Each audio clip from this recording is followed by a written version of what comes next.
Salut à tous et bienvenue sur notre chaîne. Aujourd'hui, on va parler d'un sujet qui touche beaucoup plus de monde qu'on ne le pense. La procrastination au moment du coucher. Vous savez, ce moment où il est tard, vous êtes fatigué. Vous savez que vous devriez dormir. Mais au lieu de ça, vous vous retrouvez à faire défiler sans fin les réseaux sociaux, à regarder un énième épisode de votre série ou à lire des articles au hasard sur Internet. Ça vous dit quelque chose? C'est ce qu'on appelle la procrastination du sommeil, ou Revenge Bedtime Procrastination en anglais. Ce phénomène est assez récent dans sa dénomination, mais l'habitude, elle, est bien plus ancienne. Elle se manifeste par une tendance à sacrifier volontairement son temps de sommeil pour s'adonner à des activités de loisirs, souvent parce qu'on a l'impression de ne pas avoir eu assez de temps pour soi pendant la journée.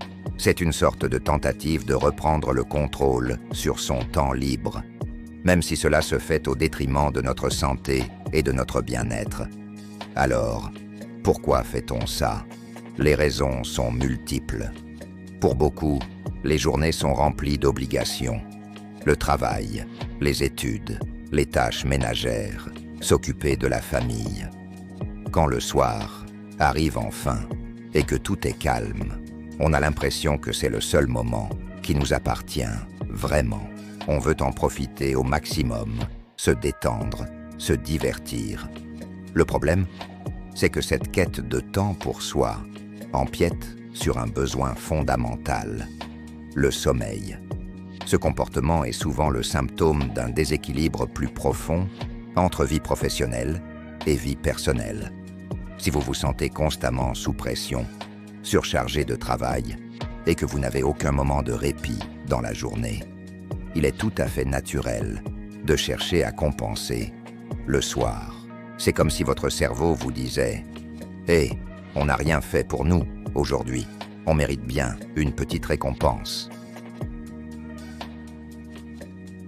Et cette récompense, c'est souvent de rester éveillé plus longtemps pour faire quelque chose qu'on aime vraiment. Mais quelles sont les conséquences de cette habitude? À court terme, on se sent fatigué, grognon, on a du mal à se concentrer le lendemain. Notre productivité baisse, notre humeur est en dents de scie. C'est un cercle vicieux, car cette fatigue peut nous rendre moins efficaces pendant la journée, nous obligeant à travailler plus longtemps, ce qui réduit encore notre temps libre et renforce l'envie de procrastiner le soir venu. À long terme, les effets du manque de sommeil chronique sont encore plus sérieux.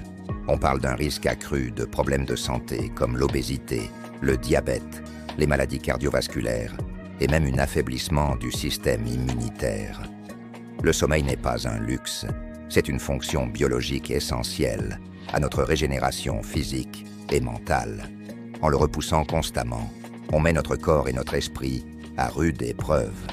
Alors, comment sortir de cette spirale? La première étape, c'est d'en prendre conscience.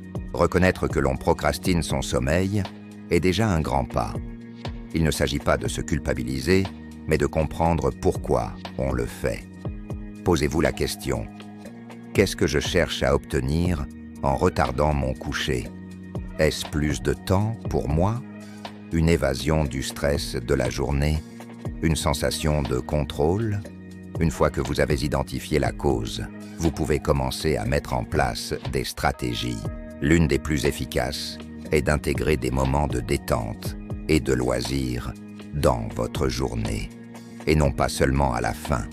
Même 15 à 20 minutes de pause pour lire, écouter de la musique, méditer ou simplement ne rien faire peuvent en faire une énorme différence. En nourrissant votre besoin de temps pour vous tout au long de la journée, vous ressentirez moins le besoin de voler ce temps sur votre sommeil. Ensuite, il est crucial d'améliorer son hygiène de sommeil.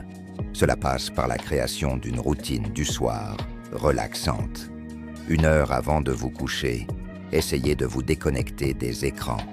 La lumière bleue qu'ils émettent perturbe la production de mélatonine, l'hormone du sommeil. Privilégiez des activités calmes, prenez un bain chaud, lisez un livre papier Écoutez un podcast apaisant, faites quelques étirements doux. L'idée est d'envoyer un signal clair à votre corps et à votre cerveau qu'il est temps de ralentir et de se préparer à dormir.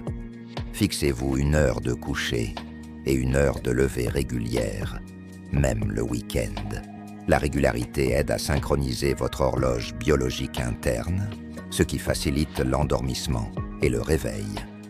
Bien sûr, il peut y avoir des exceptions, mais essayez de vous y tenir la plupart du temps. Votre chambre doit aussi être un sanctuaire dédié au sommeil.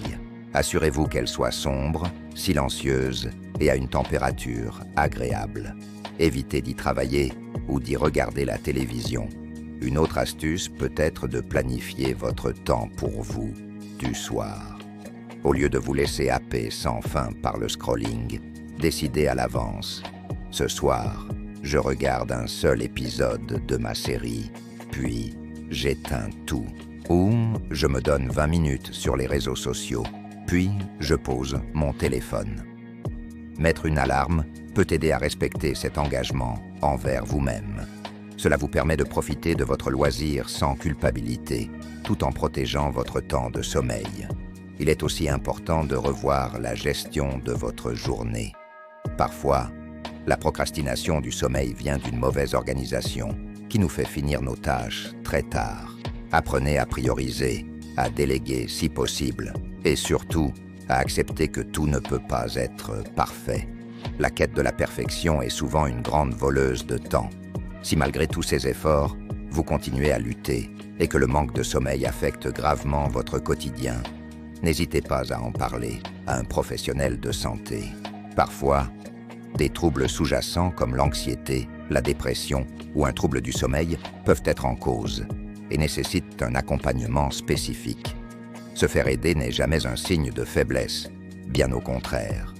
En résumé, la procrastination au moment du coucher est souvent le symptôme d'un besoin non satisfait de temps pour soi et de déconnexion. Pour y remédier, il ne suffit pas de se forcer à aller au lit plus tôt. Il faut repenser l'équilibre de nos journées, intégrer des pauses, créer une routine du soir apaisante et être bienveillant avec soi-même. Le sommeil est le pilier de notre santé. En prendre soin, c'est prendre soin de tout le reste. Merci d'avoir regardé cette vidéo jusqu'au bout. J'espère que ces conseils vous seront utiles. Dites-moi dans les commentaires si vous vous reconnaissez dans ce phénomène et quelles sont vos astuces pour y faire face.